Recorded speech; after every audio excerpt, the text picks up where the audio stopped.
The bad news just keeps piling up. Now, I skipped issue 3 for personal reasons, being there wasn't much I could talk about, but to give a simple summary, Alfred takes the Batwing or Batjet to find Damien in Metropolis while blowing up the infected as he goes. And the other half is Superman going back to Smallville to get his parents, but arrives to find out his dad is long gone, and with him unable to do anything about it, he traps him in the barn basement and takes his mother with him with hopes of finding a cure for this virus. But like I said, this is Dceased, and the bad news just keeps piling up. It's the norm around here. With issue 4, we begin in Cadmus, in Washington, D.C. with Amanda Waller, Captain Atom, the Atom, and some scientists, trying to find a cure for the virus by letting the Atom into an infected woman. Now, if you've watched Young Justice Season 1, Episode 1, you have a pretty good idea what Cadmus is. But to summarize, it's a genetic engineering project in the DCcomics universe that's responsible for creating Superboy and Duplex, if you've watched Young Justice, until it was destroyed in Event Leviathan issue 1 by Michael Bryan Bendis. So go read that to understand exactly how it happened. I'm not going to spoil anything for you. During the whole process, Captain Atom was given orders to destroy locations deemed as worst affected. But a little thing to note about Captain Atom and the Atom is that Captain Atom is easily one of the more overpowered DC characters no one talks about, and the only thing stopping him from going full on evil is his patriotism and code of honor to protect his country. But the only time he did go full evil as the villain known as Monarch was partly responsible for the destruction of Earth 51 in Countdown to Final Crisis. He can do a lot of crazy things, and I don't want to mention it in this video, so I'll probably save it for a future one. And as for the Atom, well, people tend to sell him off as that guy that can shrink and grow and is just a copy of Ant-Man, but honestly, that's just oversimplification, because he can do a lot more than that. He's really one of DC's smartest characters, but not exactly Brainiac or Lex Luthor level smart, but he's lent his help with his intelligence to teams like the Justice League, and he also had a big role to play in Countdown to Final Crisis. I should stop talking about Countdown to Final Crisis.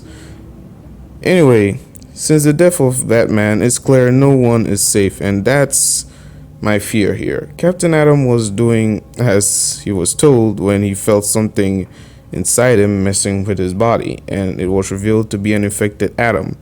And to be fair, there are a lot of terrifying things I'd rather not see happen in DC's, but some have already happened, like the death of everyone in Atlantis except Mira, and these two getting infected count as super bad news. As that was going on, Lois sends out radio signals telling anyone who is able to make it to a Daily Planet Tower should come, as they are trying to regroup and protect others who haven't been infected with the help of heroes and hopefully some reasonable villains like Lex Luthor, who is still alive with his sister Lena Luthor.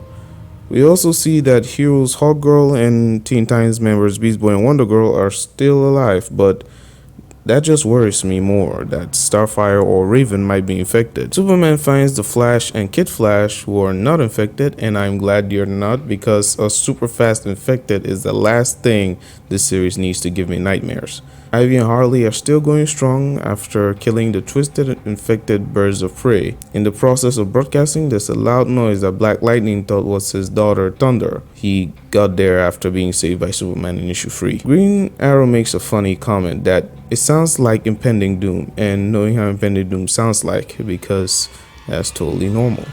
Then it's revealed it was an infected Giganta.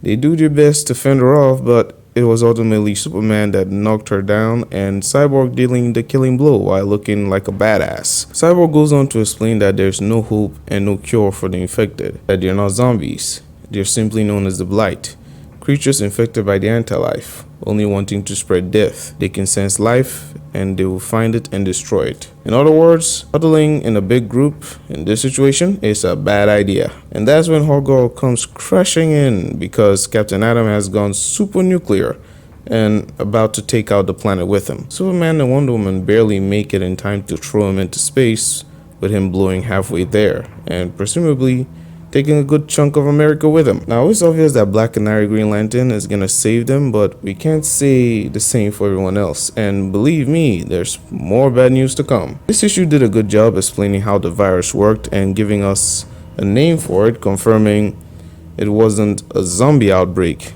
in which is technically not like Marvel Zombies, but all in all also confirms that if you're done, you're done. Just like Batman, he will be missed. And I'm hoping this is only stationed on Earth, because if characters like Lobo, who are already unhinged, get infected, I don't want to know what will happen. But this world seems to be shaking up to be one of the 7 destroyed Earths in the Multiversity map, and I kind of hope so. For a bonus, if characters like Dr. Fate, the Spectre, and Phantom Stranger aren't infected, there's still hope, and with Batman demonstrating that the cold can slow down the infection for a short time, there's still a little hope for characters like Captain Cold, Mr. Freeze, and Killer Frost, that they're still alive. Anyway, that's gonna be it for this video. Make sure you like, comment, share, and subscribe. And if you have any suggestions, leave it down in the comments as well, and I'll talk to you all later.